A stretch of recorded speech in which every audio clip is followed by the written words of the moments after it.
Movie start होती है Atlantis नाम की एक सिटी से, जो कि बहुत ज्यादा मॉडर्न और एडवांस थी। यहाँ पर हर तरह की बहुत ही ज्यादा मॉडर्न टेक्नोलॉजी भी थी। पर आज एटलांटिस के ऊपर एक खतरा था। यहाँ पर पानी की बहुत तेज लहरें आ रही थी, जिसके बाद हम देखते हैं कि यहाँ के सारे लोग बहुत ज्यादा घबरा रहे हैं। इसके साथ ही हम यहाँ की रॉयल फैमिली को देखते हैं, जिसमें किंग, क्वीन और उनकी बहुत प्यारी बेटी कीटा थी। क्वीन यहाँ कीटा से कहती है कि तुम खुद को बचाने के लिए किसी सेफ जगह पर छुपा लो। जब तक खतरा खत्म नहीं होता तुम्हें वहाँ पर खुद को रखना होगा। इसके साथ अचानक से पूरी सिटी के ऊपर एक बहुत तेज सी रोशनी आती है, जो कि यहाँ क्वीन को हिप्नोटाइज करके अपने साथ ले जाती है। जैसे ही ये क्वीन उस लाइट में जाती है, यहाँ पर पूरी सिटी के आसपास एक शील्ड बन जाती है, जिसकी वजह से वो लहरें सिटी को नुकसान नहीं पहुँचाती। पर इसके साथ ही लहरों के अंदर ये पूरी सिटी डूब जाती है और इसके साथ ही एटलांटिस हमेशा के लिए गायब हो जाता है। इसके साथ मूवी बहुत सालों के बाद शिफ्ट होती है, जहाँ पर हम माइलो नाम के एक लड़के को देखते हैं, जो कि एक लैंग्वेज एक्सपर्ट है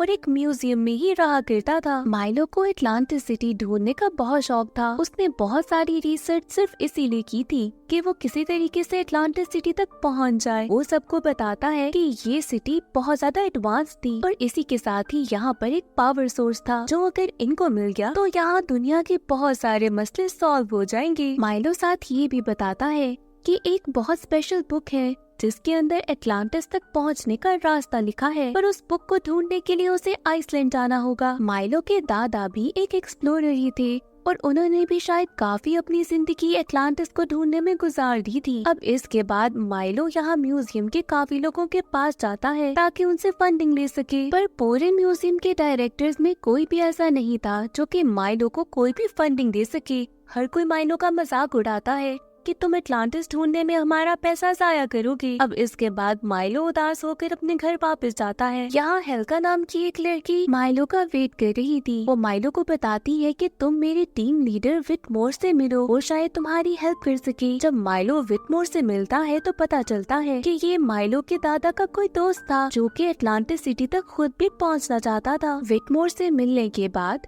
माइलो को एक बुक गिफ्ट की जाती है, जो कि कोई और बुक नहीं बल्कि वही बुक थी जो कि माइलो काफी टाइम से ढूंढ रहा था। अब इसको देखकर तो माइलो बहुत खुश होता है। विटमोर माइलो को बताता है कि उसके दादा ने अपनी पूरी लाइफ बस इसी काम में लगा दी थी कि किसी तरीके से एटलांटिस तक पहुंच जाए, और इसीलिए वो इस काम को फंड करने के लिए रेडी थे। विटमोर माइलो को एक सबमरीन का मॉडल भी दिखाता है, जो कि इन सब को एटलांटिस सिटी तक पहुंचाने में हेल्प करेगा। इसके साथ ही वो एक बहुत अच्छी सी टीम भी रेडी करता है और माइलो को बताता है कि इसमें हर तरह का वो इंसान है जो कि माइलो के मिशन को पूरा करने में उसकी। इसके बाद हम इस पूरी टीम को एक बहुत बड़ी सी शिप में देखते हैं, जिसमें उस सबमरीन के साथ इन लोगों ने आगे जाना था। यहाँ पर हम बाकी टीम को भी देख लेते हैं। अब माइलो यहाँ के कैप्टन को बताता है कि कैसे हमें समंदर में एक बहुत बड़ा सा सी मॉन्स्टर मिलेगा, जो कि शायद एटलांटिस सिटी को बचाता है, और अगर हम इससे बच जाएं तो एटलांटिस सिटी का गेट हमें मिल ही जाएगा। इसके बाद ये सब रेडी होते हैं और उस सबमरीन में अंडर वाटर चली जाती है। यहाँ पर इनको नीचे बहुत सारी शिप्स भी दिखाई देती हैं, जो कि बिल्कुल टूट चुकी थी। ये सारी वो शिप्स होंगी जिन्होंने पहले एटलांटिस सिटी तक पहुंचने की कोशिश की थी, पर सारी की सारी नाकाम रही थी। इसके बाद ये जब आगे जा रहे थे तो इनको साथ ही वो मॉन्स्टर दिखाई देता है, जो कि इनको काफी देर से फॉलो कर रहा था। पता चलता है कि ये मॉन्स्टर बहुत पावरफुल है। साथ ही इनके सबमरीन पर अटैक होता है। माइलो बाकी सबको बताता है कि इसको देखने के बाद आइडिया हुआ है कि ये मॉन्स्टर रियल नहीं बल्कि एक रोबोट है, जो कि शायद एटलांटिस के लोगों ने ही बनाया होगा, पर ये बहुत पावरफुल था और इनकी सबमरीन पर बहुत बुरे तरीके से। कैप्टन अपनी पूरी टीम को रेडी करता है और माइलो के साथ सबमरीन के अंदर एक छोटी मिनी सबमरीन में सबको जाने के लिए बोलता है, क्योंकि आगे का सफर अब इनको ऐसे ही करना था। मेन सबमरीन के साथ बहुत सारे लोगों की डेथ हो चुकी थी और अब ये इस मिनी सबमरीन में आगे निकल जाते हैं। थोड़ी दूर आगे जाने के बाद इनको एक गेट दिखाई देता है, जिसको एंटर करने के बाद इनको पता चलता है कि अब थोड़ी ही दूर आगे एटलांटिस सिटी का गेट इनको मिल जाएगा। यहाँ पर ये सब लोग थोड़ी देर रुकते हैं और उन सब लोगों को गुड बाय कहते हैं जो कि इस सफर में मर चुके थे। इसके बाद ये सब लोग आगे निकलते हैं क्योंकि रास्ता शायद माइलो को ही उस बुक से समझ आ रहा था। आगे थोड़ी दूर जाने के बाद इनको लगता है कि शायद कुछ अजीब से लोग इनको फॉलो भी कर रहे हैं। काफी टाइम हो चुका था, अब इनको लगता है कि शायद थोड़ी देर के लिए रुक के आराम करना चाहिए। यहाँ ये एक अजीब सी जगह पर पहुँचते हैं जहाँ पर आसमान पे लगी एक बहुत बड़ी सी लाइट थी जो कि खुद ही नेचुरली जल रही थी। माइलो इस लाइट को देखकर सबको बताता है कि शायद ये लाइट भी उसी पावर सोर्स से जल रही है और अगर वो पावर सोर्स हमें मिल गया तो दुनिया के बहुत मसले सॉल्व हो जाएंगे। अब इसके बाद माइलो बैठकर उसी बुक को पढ़ने लगता है और सोचता है कि शायद उस पावर सोर्स के बारे में बुक में कुछ लिखा हो, पर जब ये बुक को देखता है तो पता चलता है कि उसमें से एक पेज खाली गायब है जिसके अंदर उस पावर सोर्स से रिलेटेड बताया गया था। अब जैसे ही वो ऊपर की लाइट ऑफ होती है ये सब सोने के लिए अपने अपने टेंट में चले जाते हैं। रात को हम देखते हैं कि कैसे वो अजीब से दिखने वाले लोग इनके टेंट्स के पास आते हैं और इन सब की चीजों को देखने लगते हैं। माइलो की अचानक से आंख खुलती है। वो अपनी टॉर्च लेकर जब बाहर देखता है तो उसे उस लाइट के अंदर से बहुत छोटे छोटे से जुगनू दिखाई देते हैं, पर वो ये देखता है कि ये जुगनू जिस चीज को अभी छूता है वहाँ आग लग जाती है और थोड़ी ही देर में यहाँ इस लाइट से आग से बचने के लिए ये सब लोग यहाँ से भाग जाते हैं और अपनी अपनी कार्स में बैठकर आगे चलते हैं। थोड़ी ही देर के बाद इनको एक ब्रिज दिखाई देता है जिसको इनको क्रॉस करना था। अब क्रॉस करते हुए ये ब्रिज बहुत बुरे तरीके से टूट जाता है, पर मुश्किलों से ये क्रॉस कर ही लेते हैं। आगे पहुंचने पर पता चलता है कि ये एक बहुत बड़े से वॉल्केनो में आ चुके हैं जो कि बहुत सालों से बस साइलेंट रहा था। अगर ये सब बाहर जाना चाहते हैं तो इनको इस वॉल्केनो का यूज करना होगा, पर तब तक ये ख्याल करना होगा कि किसी भी तरीके से ये वॉल्केनो जाग ना जाए और अगर ऐसा हुआ तो ये हमेशा के लिए यहाँ पर फंस जाए। दूसरी तरफ हम माइलो को देखते हैं जो कि ब्रिज के टूटने की वजह से जख्मी हो चुका था। अब यहाँ पर वही अजीब से दिखने वाले लोग माइलो के पास आते हैं। इनमें एक लड़की भी थी जिसके गले में एक अजीब सा लॉकेट था जिसमें से लाइट निकल रही थी। ये लड़की उस लॉकेट का यूज करके माइलो के सारे जख्मों को ठीक कर देती है। अब थोड़ी ही देर के बाद यहाँ पर माइलो की बाकी टीम भी पहुँच जाती है। इन सब लोगों को आता देखकर ये सारे अजीब से लोग वहाँ से भाग जाते हैं और माइलो उनको फॉलो करने लगता है, जिसकी वजह से माइलो को टीम भी उनको फॉलो करते करते अब उसके पीछे पहुंच चुकी थी। थोड़ी ही दूर जाने के बाद ये सब देखते हैं कि एटलांटिस सिटी बस इनके सामने पहुंच चुकी है। इससे पहले कि ये लोग एटलांटिस ढूंढने की खुशी मना सकते, यहाँ पर वो अजीब से दिखने वाले लोग पहुँच जाते हैं। पता चलता है कि ये कोई और नहीं बल्कि एटलांटिस के रहने वाले हैं। जबकि माइलो यहाँ पर एक साइन लैंग्वेज एक्सपर्ट था तो वो इनसे कम्युनिकेट करने लगता है और जल्द ही इन सब में बहुत अच्छी दोस्ती हो जाती है। पता चलता है कि वो लड़की जिसने माइलो को बचाया था वो कोई और नहीं बल्कि प्रिंसेस कीटा है और अब वो इन सबको वेलकम करती है कि मेरे साथ एटलांटिस सिटी में चलो। और ऐसे ये सब लोग एटलांटिस सिटी में पहुंच जाते हैं। कीटा इन सबको अपने डैड यानी के वहाँ के किंग के पास लेकर जाती है जो कि इन सबको देखकर बिल्कुल खुश नहीं होता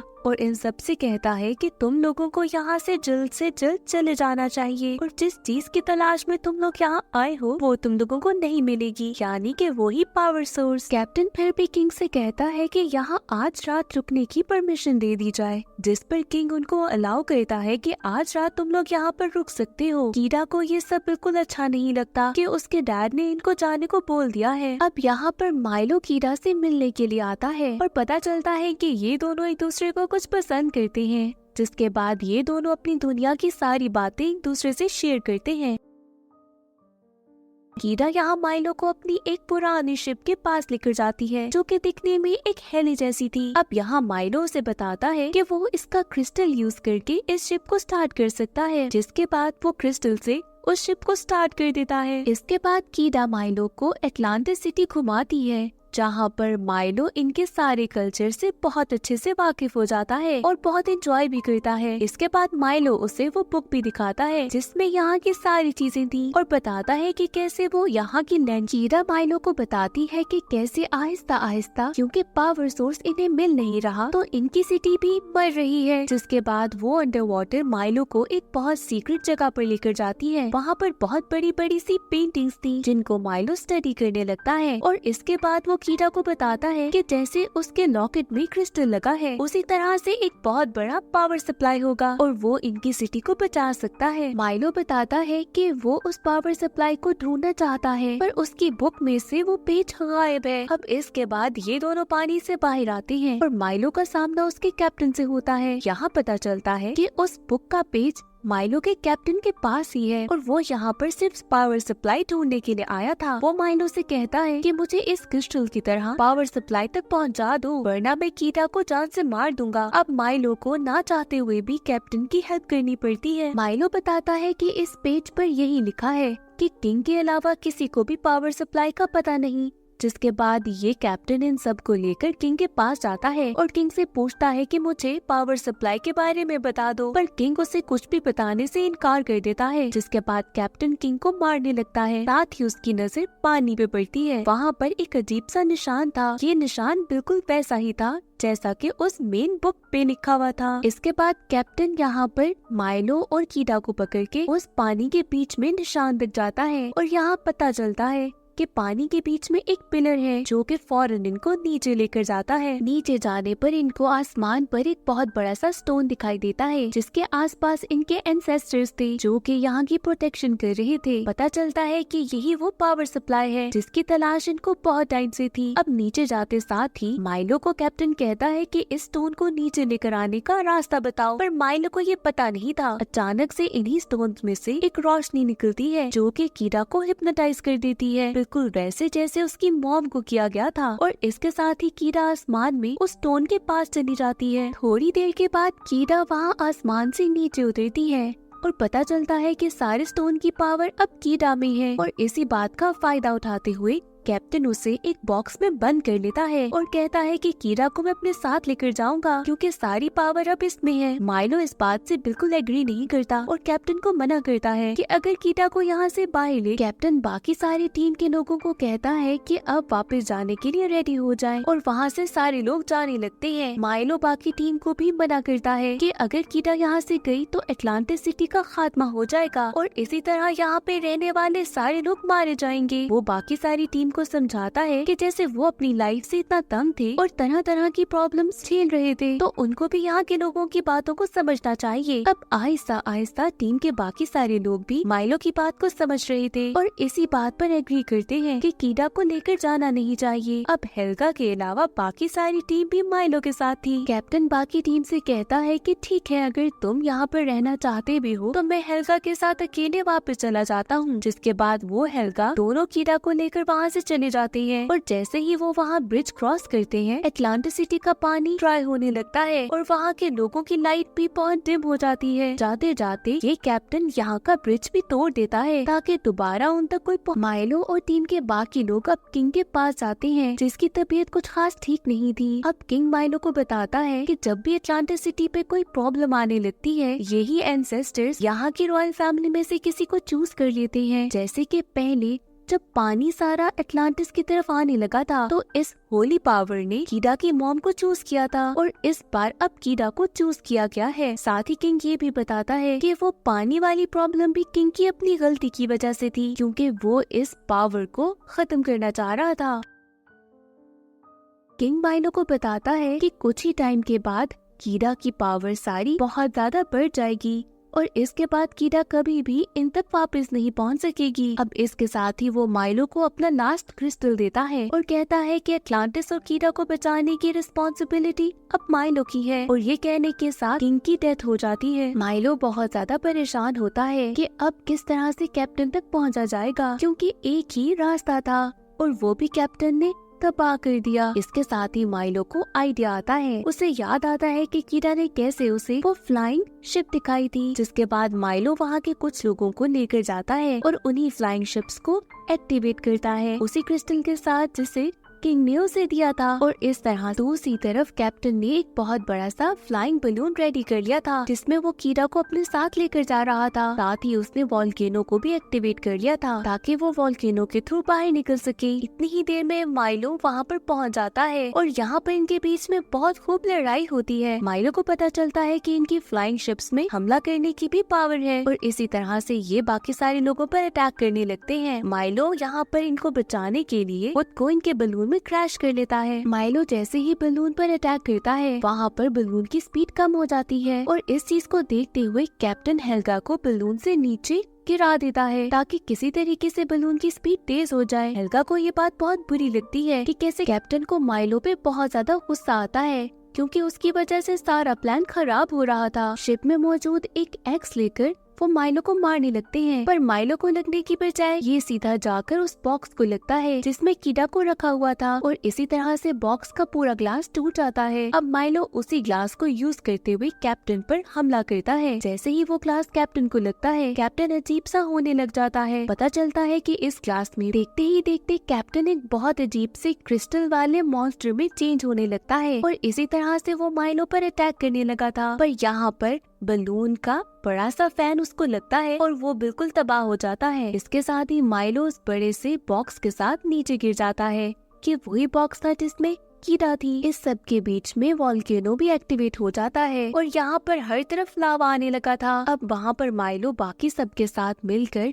इस बॉक्स को चेन्स के साथ बांधता है और ये सब लोग जल्दी से एटलांटिस वापस जाने लगते हैं। इनके पीछे पीछे लावा भी हर जगह आ रहा था। अब जैसे ही ये एटलांटिस में लैंड करते हैं और कीड़ा को बाहर खोलते हैं तो एटलांटिस की सारी लाइट वापस आ जाती है। यहाँ तक कि उनके एंसेस्टर्स के स्टोन्स जो कि पहले नीचे गिर चुके थे वो भी अब एक्टिवेट होकर हवा में उड़ने लगते हैं। दूर से लावा तेजी से एटलांटिस की तरफ आ रहा था। अब कीड़ा दोबारा से हवा में जाती है और सारे एंसेस्टर्स के स्टोन कीड़ा के आसपास घूमने लगते हैं। यहाँ पर बहुत सारी तेज लाइट निकलती है और पता चलता है कि वो सारे गार्ड जो पहले एटलांटिस को सेव कर रहे थे वो दोबारा से जिंदा हो गए हैं और एटलांटिस सिटी के आसपास एक बहुत बड़ी सी शील्ड बन जाती है जो कि आते हुए लावा से एटलांटिस को बचा लेता है। एटलांटिस का पानी भी वापस आ गया था और लावा भी रुक चुका था। इसके साथ ही एटलांटिस अपनी पुरानी फॉर्म में आ चुका था। थोड़ी देर के बाद माइलो देखता है कि कीड़ा भी आसमान से नीचे आ रही है और इस बार वो बिल्कुल अपने पुराने रूप में थी। इसके साथ ही माइलो बहुत खुश होता है और कीड़ा को गिरने से फौरन बचा लेता है। यहाँ पर सब बहुत खुश होते हैं कि फाइनली एटलांटिस की सारी प्रॉब्लम सॉल्व हो गई है। एंड पर एक छोटे से प्लेन को रेडी किया जाता है जो कि माइलो और बाकी सारी टीम को वापस लेकर जाने वाला था। कीड़ा इन सबको बहुत सारा गोल्ड देती है थैंक यू के तौर पर और इसके साथ ही माइलो डिसाइड करता है कि वो कीड़ा के साथ यहाँ एटलांटिस में ही रहेगा और एक के बाद एक वो बाकी सारी टीम को गुड बाय जाने से पहले पूरी टीम माइलो और कीड़ा के साथ एक ग्रुप फोटो लेती है ताकि वापस आकर विटमोर को दिखा सके। और जब विटमोर ये पिक्चर देखता है तो उसको रियलाइज होता है कि सच में एटलांटिस सिटी एग्जिस्ट करती है। इसके साथ ही पूरी टीम एक छोटा सा गिफ्ट विटमोर को देती है जो कि माइलो की तरफ से था। इस गिफ्ट में माइलो ने विटमोर के लिए एक छोटा सा क्रिस्टल भेजा था ताकि वो बाकी सारी दुनिया को प्रूव कर सके कि एटलांटिस सिटी सच में है और साथ ही उसके दादा की इतने सालों की रिसर्च जाया नहीं जाएगी। विटमोर ये सब देखकर बहुत खुश होता है। एंड पे हम देखते हैं कि माइलो और कीड़ा हंसी खुशी रह रही हैं और ऐसे ही ये मूवी एंड हो जाती है।